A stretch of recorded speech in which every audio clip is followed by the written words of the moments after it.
How you feeling? Okay. I'm feeling great, Shauna. I'm very excited to be back on a PreSales Collective webinar. Although in a different capacity, it's always great to share learnings with the community, right? That's what this whole thing's about. I couldn't agree more. And I'll say I'm so thrilled to be in conversation with you today, both about your pre-sales journey and about your co-founding of the PreSales Collective. I think I can speak for everyone who's on this webinar that you have impacted us in multitudes of ways, but we've been affected by your leadership. And the idea for this session, for folks that don't know, is that we just spent a lot of time on our PSC World Tour in the spring, and we met a lot of people who were showing up to a pre-sales collective event for the first time, and they mentioned that what got them there was hearing about PSC through James on LinkedIn. And so we thought it was a good idea to break down the specific space, LinkedIn, and talk about the ways that everyone can level up their impact socially. While James has been simultaneously building his personal brand, he's also been supporting the PSC with innovative ways to think about community engagement. And these two things being built together have been wildly mutually successful. So we think that folks can take a lot out of this webinar and use it to support their own brands and their own companies. So to get us started, James, for those of you who may not be aware, can you walk us through a little bit of your career journey thus far? When did you get into pre-sales and how did you start PSC? Yeah, thanks, Shauna. It's a fun question, right? Because even being a panelist on webinar, I was doing a lot of reflecting.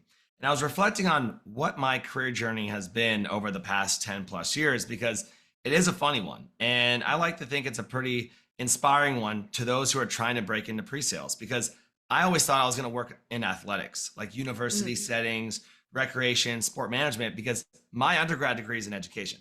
And I have a master's in sports science, sports leadership.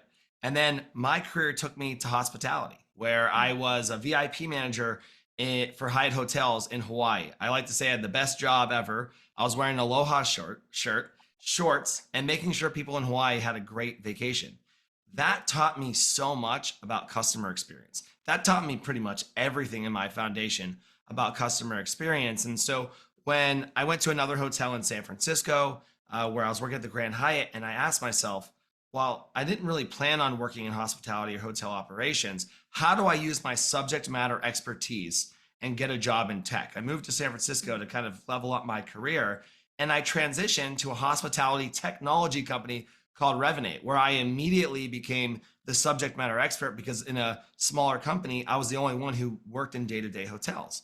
And that was an amazing experience. And I was actually in the post-sale team, wouldn't have a pre-sales team. So I was doing onboarding and implementations.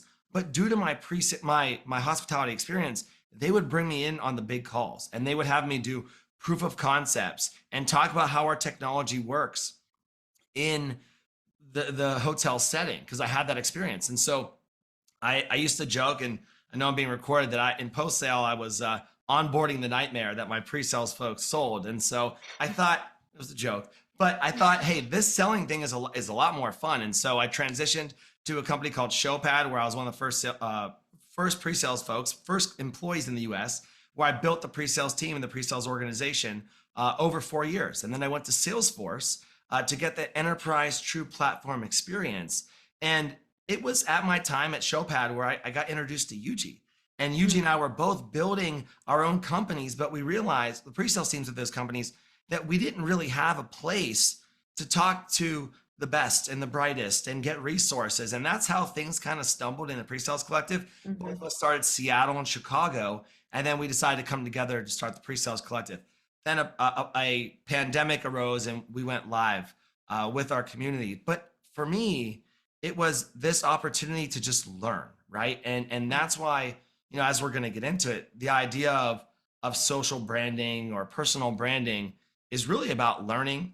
It's about giving, it's about taking, and putting those resources to work. Absolutely. This isn't a webinar about career pivoting, but I feel like we could do an entire webinar of great career pivot. I mean, your career trajectory has been one of such exploration and innovation and learning, and also figuring out like how your skills can be transferable. And I won't go down that path, but I just wanted to call out how amazing it is that you have managed to traverse and find yourself here. All right. So when did you start posting on LinkedIn? Do you remember your first post? It may be hard to think all the way back to when, but have you always been interested in creating a personal brand? Yeah. Is it something you just sort of stumbled upon? What's the etymology there?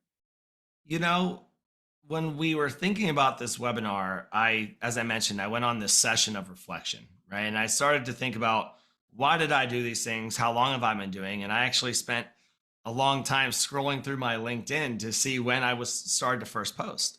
And I think what I learned is that I wanted to be a voice, right? I wanted to impact change. I wanted to, help people out. We could talk about that throughout today, but I felt that LinkedIn was a professional place to be able to share thoughts, resources, networks, just opinions with a broader curated group. So for example, I do not have any social media. I'm not on Facebook. I'm not on Instagram, anything along those lines. And for me, I liked LinkedIn because it was professional, right? And again, there was people that were in my profession and people that I wanted to talk to. And I was like, wow, LinkedIn is a great place to talk about pre-sales. And so in this reflection process, I looked back, and for years, I've been randomly like resharing content that had no traffic, no likes, no comments, a lot of failure. But it looks like about 3 years ago, maybe about 4 years ago, I just started to talk about pre-sales. I was like, I really care about this profession. Mm. I think that we need to put more content out there. And how should we do it? And I have a lot of failed posts, a lot of like resharing content that didn't go anywhere. And then I started to figure out, like, as we built the Chicago pre-sales community, I started talking about what we were doing and why we were doing it. I started talking about some of the impact of thinking about pre-sales in a different way. I started just ask questions before polls were out there. I would ask questions, and you can actually see that about 3.5 or 4 years ago, my content started to get better and better. The quality was better. The views, comments, and the interactions were strong. And I guess my point there is there's a lot of failure that happens, and it takes a lot of intention and effort. Like, this has been a long time, right? This has been a lot, years and years of intentional effort. But as we started talking about the pre-sales collective, once that went live, we started to see that people were engaging. People were saying, wow, this is amazing. This resource has never really existed at scale. And we would ask questions like, how do you do a disco demo? And people would be commenting and giving their opinions. And I think that's when we realized, like, wow, there's something here. And so we have spent years, curating our audience, my personal audience, to make sure that my LinkedIn is full of pre-sales professionals, where that if I'm going to post something, I can post something that's valuable. I can challenge the status quo. I can put out a learning out there that ideally someone's going to take and institute within their organization, or at least ask somebody, why are we doing this? And, again, I really care about this profession. I really care about making an impact. Like, helping people out and making an impact is like what gets me out of bed every day. Mhm. And I felt that LinkedIn gave us this platform and this curated audience to talk about things that mattered. And, not to pivot too much, but that's why we started the Pre-Sales Collective, because LinkedIn gave us an audience that was owned by somebody else, right? That we could talk about pre-sales, but we said, hey, we want to give more people voices and resources in this profession. And so they've kind of coincided together in terms of growth. And it seems that it's not about virability, it's about impact ability, to make up an entirely new word. When you're making posts, your intention when you got started wasn't about, oh, this is going to go big, this is really going to change something. It was about creating targeted content to impact the people in the audience that you were most trying to get to. And did you feel when you started your LinkedIn, you knew who that audience was, right? Pre-sales professionals is pretty broad, but since there was no unifying sector or organization yet that was Yeah. collecting all these people under one roof, did you have an image of like who your audience is? How did that start to, manifest? I love that question. And I would say that to answer this, I'm reflecting on my conversation with Devin Reed, as Mhm. Devin Reed was at our leadership symposium and was the keynote. We had a live discussion, and Devin's been, a real leader when it comes to creating content. And he talked about building a niche, right? And I think at the time, there was nobody talking about pre-sales on LinkedIn at all. There was nobody talking about disco. There was nobody talking about demo. At the time, a lot of people were really just sharing their company's, you know, PR post or, you know, an article about a certain industry. And there was only some people that were using the platform to really talk about a targeted situation or a problem. And if they were in sales or marketing, but nothing in pre-sales, nothing in solutions engineering. And so I think this has actually been one of my biggest challenges so far is like, who is my audience? Is it everybody in pre-sales? Is it executives? Is it people that are breaking into pre-sales? Is it contributors? And what I've learned is like when I started, like pre-sales was the niche, but as it has grown, anybody on this call could talk about demoing. You could spend every month talking about demoing. You can spend every month talking about doing a disco. You could talk about building trust, building value. You could, as a leader, you could talk about how you build culture, how you have a culture of feedback, a performance culture. So I think there's so many niches now because this has become more popular. For us, it was just broadly, but now I think what I want to encourage people to do, especially through today, is like find something that you care about and just go deep on that one thing. It helps you get started. Yeah, absolutely.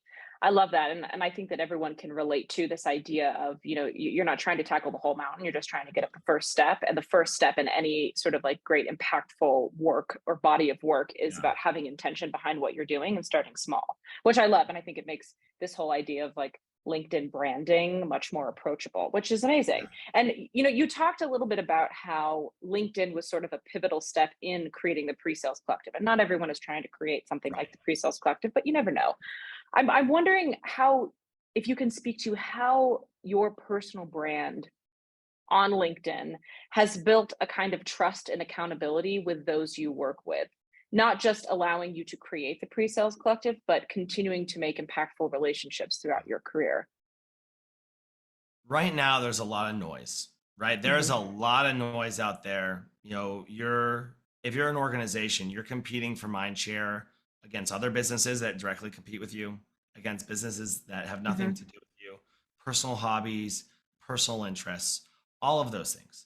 And for us at the Pre-Sales Collective, we never wanted to go buy an email list and start emailing all these people. We have never done like real outbound like that. So it says, hey, this is the free community, like come check it out. We thought the way to build the audience was to talk about things that actually mattered. And as an organization, we want to continue to provide resources and support to everyone in this profession. And so if we're going to do that, how and what platform are we going to use to talk about that? And I think as, one of the co-founders, LinkedIn gives me an opportunity to share who I am and what I'm about. It allows me to talk about my values, give my opinions on things, and ideally let the audience decide if they're credible or not. And as Pre-Sales Collective continues to post about the members in our amazing community, about the content, about the vehicles and ways to invest time and energy in personal and professional development, I am focused on how do we get more of a seat at the table, right? Like I know that's like been super overused, and I like to say it's the strategic seat at the executive table, but how do we give the profession more of a voice? And I think that I've gone back and forth on, giving content that high level to sales leaders or to go-to-market organizations on how to properly structure a pre-sales team, right? It's also been very tactical in the weeds of like, should you show a demo on the first call? And it's kind of been all over the place, but it's again, curating the audience to talk about things that matter in this profession that we need to talk about. Because, if anyone's ever worked for me or worked with me, like I ask a lot of questions. I like to challenge status quo at all times. And that is because I think that's where innovation and progress happens. And I think as we think about, I'm using my hands, like this is the Pre-Sales Collective brand and my personal brand. As we did those things simultaneously, it started to help create an ecosystem. And there are effects of the ecosystem. There's been more podcasts started. There have been technology partners that are reaching new audiences. There are training and development groups forming. Like that's what this whole thing is about. And I think, I like to joke that at some point in my life, I want to write a book that we use LinkedIn to build a community. And that is just the power of people and power of community. And like, as I think about this prior to Pre-Sales Collective, right? When I was at Showpad, LinkedIn allowed me to highlight who I was as a leader and the things that we were doing as a technology, right? To recruit people at a big company like Salesforce, where there were hundreds and hundreds of leaders. It allowed some of my content to stand out within a bigger organization. Mhm. And folks who I didn't work with or had no association with would reach out to me about my opinion on something or pick my brain. And so, again, I think that there's so many ways to do this, but that's how PreSales Collective and me personally have kind of grown together in the personal branding. That's amazing, and I want to dig a little bit deeper into sort of this sort of soft skill of confidence that comes with posting on the internet that I think I don't think is talked about enough because everyone's like, just build a personal brand, like talk about the things you care about. Yeah. There's a lot of things I care about, but I think one of the things that is sticky for me personally about posting is the not only what if it doesn't track, but like do, do we need this voice in the room? Does someone need to hear what I have to say about this particular thing? And I would argue that there's power in numbers. So if everyone's talking about the Great. same thing, especially Agreed. pre-sales, that's helpful. But can you talk a little bit about the sort of soft skill of confidence and sort of putting yourself out there and posting and how to build it or how to curate it? Shauna, you'd be a great pre-sales professional because you ask great questions because you're curious. I love it. Thank you. Um, I was fishing for that. and by the way, for those, I love the questions that are coming through the Q&A. Keep them coming. Yep. Um, it's really hard to do this. I'm not going to lie. Like you have to really put yourself out there. And I'm going to be vulnerable today. I've actually had some of my friends that would give me a hard time when I first started posting and would like mock me, jokingly about the things that I was posting and always like about pre-sales and this and that. So it's hard. Like you got to start by saying like, it's hard to do this. And because there are some downward repercussions, so to say, of putting Mhm. yourself out there. But there's a lot of imposter syndrome that happens in this world. Like I remember I presented a DocuSign a couple of years ago on imposter syndrome, and I was telling them like I have imposter syndrome speaking on this topic, in front of an audience of 100 people. I'm like, who am I to go and do that? And I think that's a lot of the question we ask ourselves, like, who am I that I should be posting on this? But it kind of it takes yourself to get out there, but it really takes intention. I've had this philosophy forever that I'm an individual first and foremost. No matter what company I work for, even the pre-sales collective, I'm an individual. And there are some companies out there that say, well, you can't post on behalf of the company, you can't speak on behalf of the company. Sure, but you could talk about things that you're really good at and you really care about and put them out there. And I would also challenge the notion that you have to put like really impactful, thought-provoking content out there. You can ask questions. You can just ask a question on how to do something or what's the best way to do something or how do you approach a situation or a problem and watch the comments come in. I mean, Tom Banton and I were just meeting today, and not to talk too much about what Tom's about to do, but Tom's going to be asking questions to the pre-sales community as it relates to our pre-sales leader enablement. So, you know, you have to just kind of take a step back and say, what's the worst thing that happens? Now, you are an individual and you're representative of yourself. You do work for a company. A company does have a choice to say that they want to be associated with you or not. So you do have to realize that what you put yourself out there, you are being a little bit vulnerable. But Mhm. find something that you're passionate about. Take the steps behind the scenes to map out what that looks like. If you're going to post once a month, and you, again, I keep using like building trust with customers. Think about the like building blocks of building trust, what those 12 posts would be, and kind of write them out personally. Have a friend look at them, have a colleague sit on a little bit, and then put yourself out there and utilize the community to say, hey, is this resonating? Like, is this, a good piece of content? How does this resonate with you? Because I think most importantly, platforms like LinkedIn, platforms like the Pre-Sales Collective allow individuals to be known in a deeper depth, right? We're not face to face, right? I'm not running a 10,000 person company live face to face. So how can someone get to know who I am? How could you know like my values, right? Like trust, fairness, accountability, responsibility. How can you know those things about me? And I utilize social platforms to do that. And so Mhm. I think for me at the end of the day, it's my advice to anybody is it is really hard to do, but if you take a step back, don't put too much pressure on it, have the intention, put the content out there, the rest will do itself, right? The market kind of tells you like, all right, this content's working or it's not. Is it a subject that people care about or not? It takes intention. Absolutely. Thank you for going down there. I think the thing that I take away from what you're talking about is that people will smell when it's inauthentic, and they will smell when it's about the like and not about their engagement. And I think the more marinated we are as a species and like online engagement, people want authenticity inside of this inorganic space. And so the more you can dig deeper into that authenticity and the more you can build things with the intention of trust and accountability, it feels like a nice North Yeah. Star to lead the work that you're doing. Wow. Um, Can I dig on that? Can I make a yeah, comment on for that? sure. I actually think this is where I get personally a little upset, is that I see that people are making stretches on content, especially on a platform like LinkedIn that's a little bit more professional, because they're looking for the comments, they're looking for the likes, they're doing things for the wrong reason. And at the end of the day, like as silly as it sounds, and maybe it's because I've been doing this for a couple of years now, I Mm-hmm. don't care about how many views I get, how many likes I get, you know, how many comments. I just care about the impact of the post, right? I just care that like it resonated with somebody or a couple of people that allowed them to challenge status quo. And I think you absolutely nailed it. And someone in the chat said this as well. Like you can see through that inauthenticity Mm-hmm. when people are posting and it's phishing. And I think that ends up giving LinkedIn a little bit of a bad name recently, like in the last 6 to 12 months. It's changed a bit. And so if you do things for the right reasons, and if the right reasons, like for us and for me, for PreSales Collective, is helping create a pre-sales ecosystem and helping support people in the day-to-day, the truth will prevail, right? Sure, absolutely.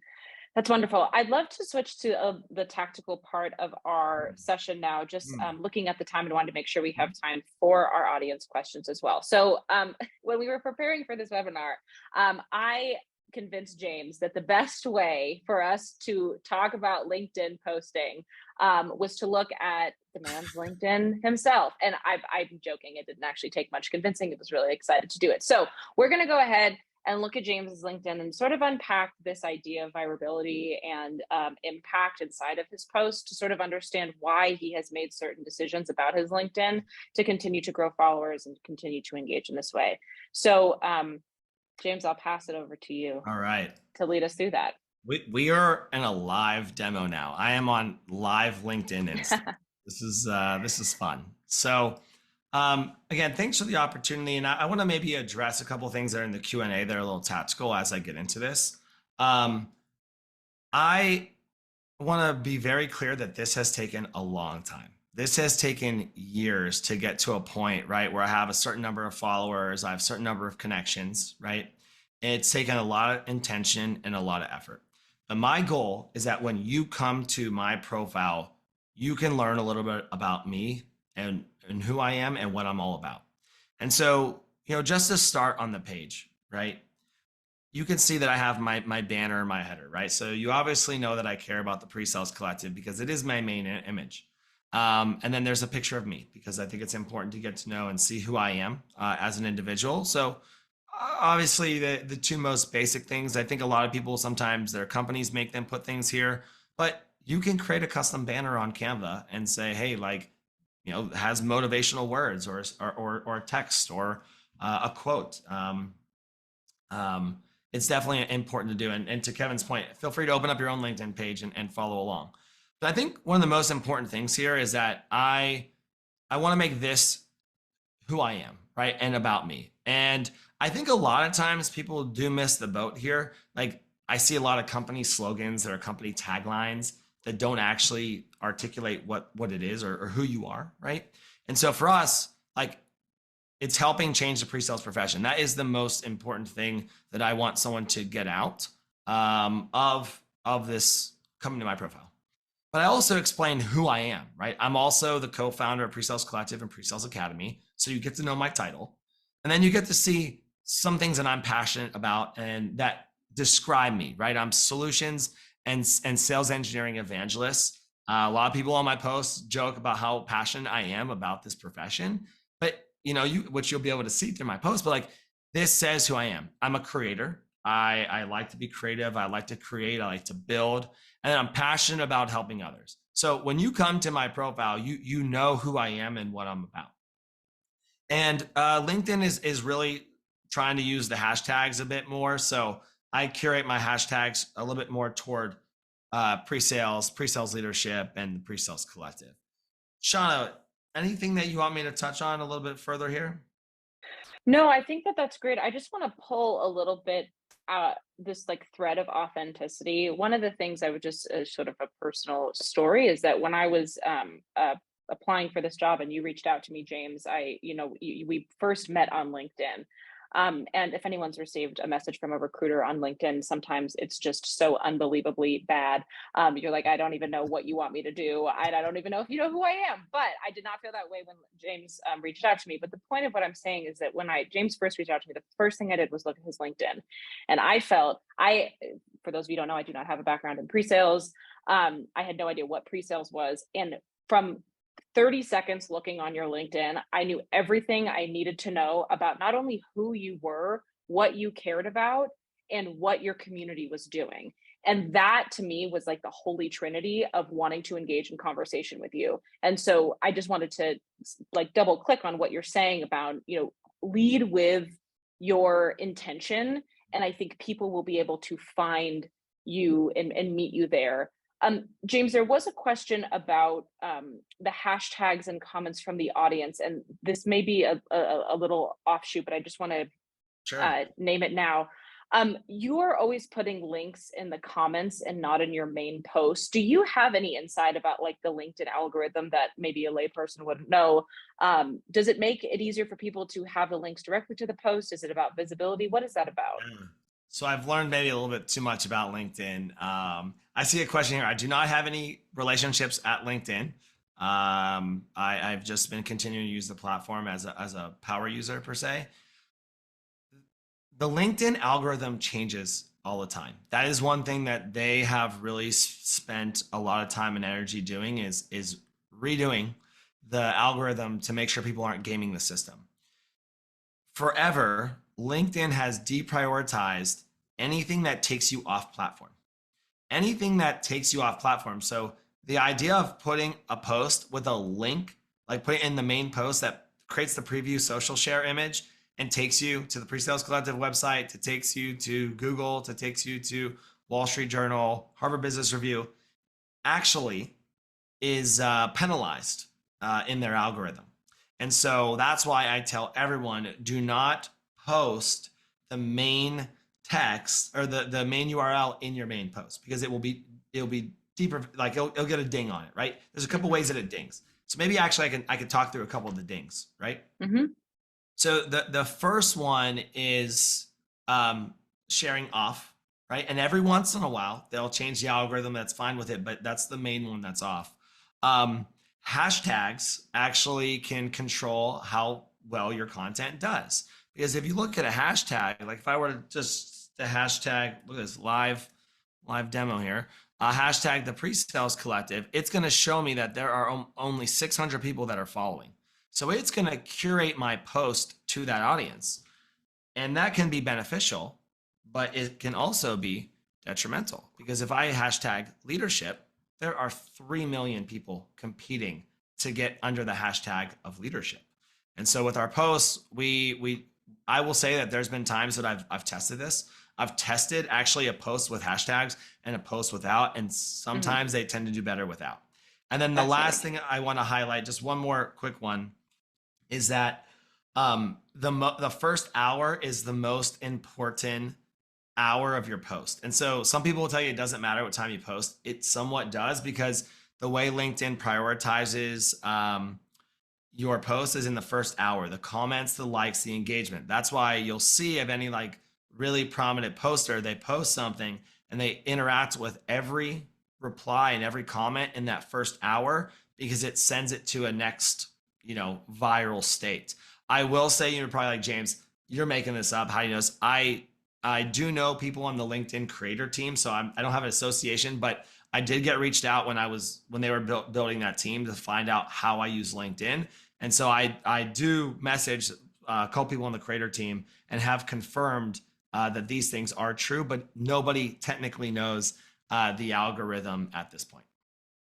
That's great. That's awesome. That's This is just tactical, so right? helpful. Yeah, talk about tactical. I feel like I hope folks are writing down notes. That's awesome. James, I wonder if you want to take us to some posts in and of themselves and talk a little Mhm. bit about Sure. um, viability and viability inside of LinkedIn. I do. One thing I want to do just first is you can look into creator mode. Creator mode allows you to get some additional tools on your Hmm. profile. They are spending some development hours here, so you can look into doing that and see if it will help you out. I think it allows you to put like your hashtags here and a couple of you can do a video instead of a picture. I would suggest using the featured section. Like I use the featured section for some of our most important posts that I've had that I felt like really resonated with the community. So I do that as well. Actually, there was a question here that I meant to mention earlier. When you look at my posts, they're all authentic posts. Like they're all from me. There are no reshares in here. LinkedIn, number one thing that you can do is never just reshare somebody's posts unless you spend a ton of time and energy writing something very thoughtful and provoking out there. For whatever reason, at least the last time I talked to the creator team a couple months ago, they had confirmed that anytime you just reshare something, it will not get the visibility. It helps the main person get visibility because it adds to their reshare, but it doesn't actually help. So, look, Shauna, here's your welcome. Oh, Um, here I am. I'm just kind of scrolling through what I have, but I want to highlight this post first. Like this was from over 3 years ago. And as you can see, I try and talk about buyer experience, right? And I reshared a perfecting the art of the demo post. And you can see that there's just, these are all my coworkers at the time who like this post, but there's nothing on here, right? There's no comment. There's not a lot of value, right? I'm just saying buyer experience with some hashtags. Someone who comes in that, they're looking at the article to say, do I want to read this article based off the title, the author, and the image? So pretty good image, and everyone knows this experience. Like this point of the video, it's a great demo. But this isn't making an impact. So I fast forward a little bit more, and this is one of my favorite posts because Ben and I have developed a pretty good relationship. But Ben was one of my top performers, our top performer, global SC of the year when I was at Showpad. Came to work for me actually at Salesforce, and he's back as a leadership um, at Salesforce, and now he's back at Showpad. Yes, I have aged quite a bit. My hair's grown a little bit longer in the last couple of years. Thank you, Franklin. I appreciate that. But what I did in this post, and I'm going to get to a more recent one here soon, is I pulled a company, right, Inc. And I said, these are the skills of a top performer. And then I made this very relatable into the individual that I met and how I was impressed by this individual, how I thought in the interview process he could be a top performer. And then I fast forward to the now at the time where Ben won the award 2018 for our global SC of the year. And just wanted to as a leader, highlight him, right, for his work, how he approaches the job, what he does well. And I have a picture, right? It's personal, right? So this was 3 years ago. You can see that like there was a lot of there are a couple comments from folks on the team, but this was something that really meant something, right? This post was for Ben at the time, right? Like it's not for me, it's for Ben, it's for our company, it's for our culture. But I want to move to a more recent post, but I'm going to pause there. Are there any questions or things that I should dive on to till? So there are some questions about like a cadence, about frequency of Yes. posting on LinkedIn, Oh and you yeah. mentioned a little bit about posting once a month starting from somewhere. Can you talk us through a little bit like what is maximum performance on LinkedIn? Because my hunch is that it's actually not posting every day. It's actually being very Yes. intentional about when and how much you're posting. But if you could just dive a little bit into there. Yeah. Again, this is not based in fact. This is based in opinion. But I think the post every day advice is bad advice. Hmm. I think that it puts a lot of pressure on the individual to put a lot of content out there. It creates a lot of noise within your network. And a lot of times the content isn't super developed because you're being pressured by the timeline. So Hmm. this is actually something Devin and I talked about as well. Once or twice a week at most is all you need to do. Like I have learned that if I post 3 times in a week, sometimes 4, my first post from that week loses likes. Like for whatever reason, maybe LinkedIn has moved it off the list of content from my network or content that's going out to my network. So once a week, twice a week, sometimes twice a month. I will tell you that since I got back from my honeymoon, I haven't posted in a month right now. So, I typically post, almost every week or every other week. And so in my opinion, it's quality over quantity, and it's bringing value and not putting the pressure on yourself. It's not putting the pressure on LinkedIn or the network. So once a month, once every 2 weeks, once every week, it's totally fine. That's fantastic. Is there another post that you want to look at, or should we start to dive into some of these audience questions? I want to do one more. So Yeah. this is is to me my most important post, right? This to me exemplifies what we're doing on this webinar today. We are talking about personal branding of James Kakis. We're talking about community branding of the PreSales Collective, and we're talking about professional branding of solutions engineering, right? Solutions consulting, sales engineering. And this was a post that I took some time to think about. I said, I want to make a post that goes really far and wide, and I want it to make an impact. Who do I want it to make an impact on? I want it to make an impact on the folks that are in the profession and the folks that are in sales positions and other go-to-market, to understand that this role is really vital to organizational success. So how am I going to do that? And I took I'll break this one down a little bit further. I took a very hard stance on your solutions consulting team. Your solutions consultant is not your sales support team. A lot of people on this call can reflect times in their career that says, yeah, this resonated with me, right? Like, wow. And then it's a bold statement of like, your SE is your co-pilot. Now, one of the things about this post is you can see that there's clear breaks, there's clear lines. It's very easy and to digest. And actually there's the, see more function. So anybody who sees it on a small sees these two sections. And when they click read more, they see sales is changing. Okay, sales is changing is thought provoking. It's kind of interesting. It's like, where's James going to take this post? And I decided, being a sales engineer and someone who really believes in data, to get data points to back my comments of the above. So for example, these are all things that you can find out there. I talked about, this is my favorite asset to quote, is the LinkedIn State of Sales Report 2021 and the data around salespeople and trust. I talked about McKinsey article. I brought up Gartner, and then I brought up the Harvard Business Review. Which apparently I misspelled for 150,000 impressions. So I'll have to go back and fix that. So I gave these tactical items, and then I talked about the best sales professional knows how to unlock the superpowers of their SC to achieve revenue goals, right? For a salesperson who's reading this, they say, oh, wow, like, unlocking the powers, like, how do I do that? And I gave some tactical advice of executives need to understand the importance of co-selling. And then I gave a call to action to the SCs. If you're in this profession, I gave a very, very intense comment that says, if you're being treated a certain way within organizations, which many people on this call can attest to, you need to go find another job, because there's companies out there that will give you the respect that you need. And then it's a bold statement, right? This post has done very well. Lots of comments. I mean, dozens of messages, one-on-one messages on LinkedIn that discuss it too.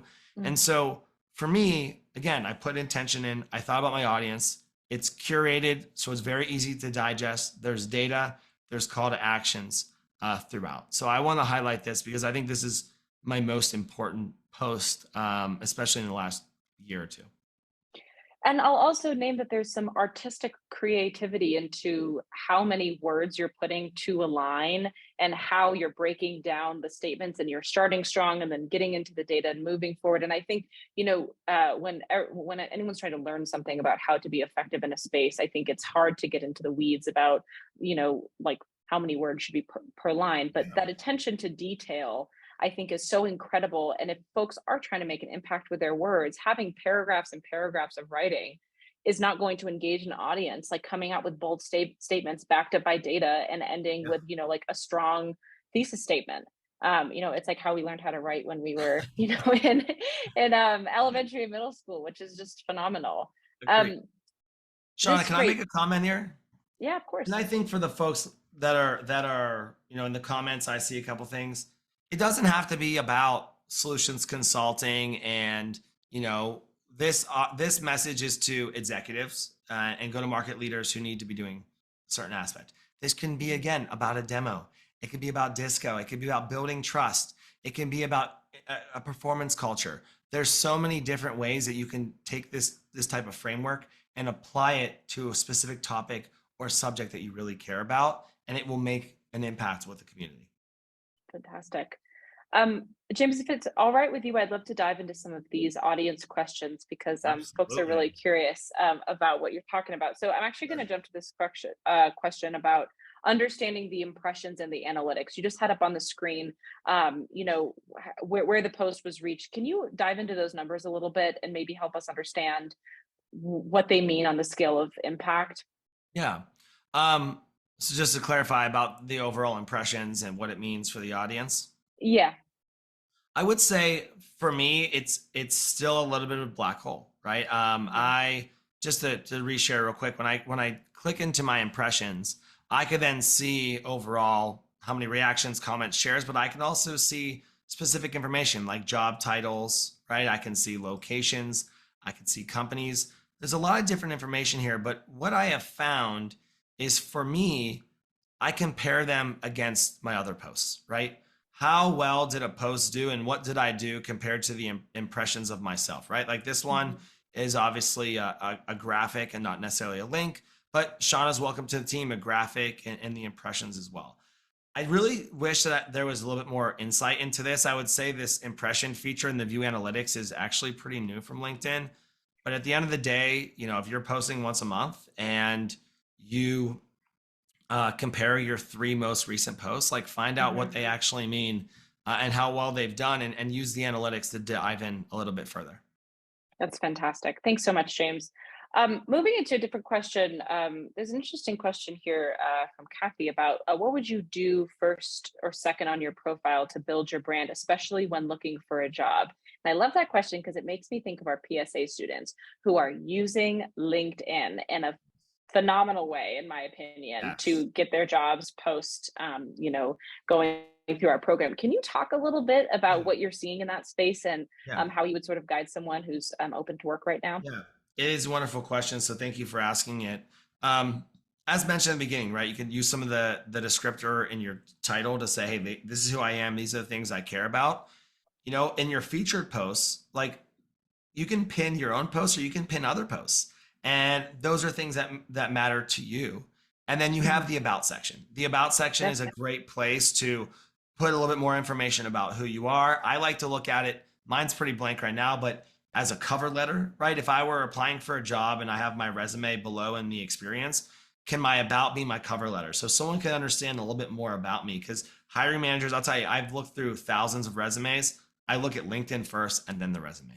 James, I'll throw to the next question. Sure. Because a few people have asked questions around, is this something that if someone's early in their career, how can they take advantage of this? Or is this something you should be doing on your main profile? Should you have a second profile? Yeah. Especially in that job search kind of Yeah. piece. I think it's the main profile, right? Like this, your LinkedIn is a representation of yourself, right? So as I mentioned, if you are looking to break into the profession, you probably have a different job. And so you might, we saw this with Pre-Sales Academy. A lot of students were concerned about posting about different topics and subjects because they were maybe still a teacher and they were connected with folks. But you could still, that your profile is the one place people are going to look to who you are and what you're all about. And you could talk about things like, storytelling with your students. That is something that resonates with pre-sales professionals and jobs that you might apply for, but also to your current day to day. And Kevin, I think one thing that we've talked about previously too is that there are a lot of people that are on LinkedIn, and you can use LinkedIn in so many different ways, right? We use it for personal branding and community branding. You can use it for thought leadership to show that manufacturing, right? Like when I worked at Salesforce and manufacturing, I really know manufacturing very well. I know what matters to the buyers and to the organizations. Or if you're looking to get a different job, you could just talk about topics and subjects, which is what Shauna mentioned. Our Pre-Sales Academy folks have done really, really well. And so again, I think that there's a lot of ways to do that, but one place, being in a safe space, like, hey, this is my LinkedIn, this is who I am, this is what I'm about. No one can fault you for that. If you create a second LinkedIn, you're trying to get a different job, your company finds it, to me, that just feels like it's not very trustworthy.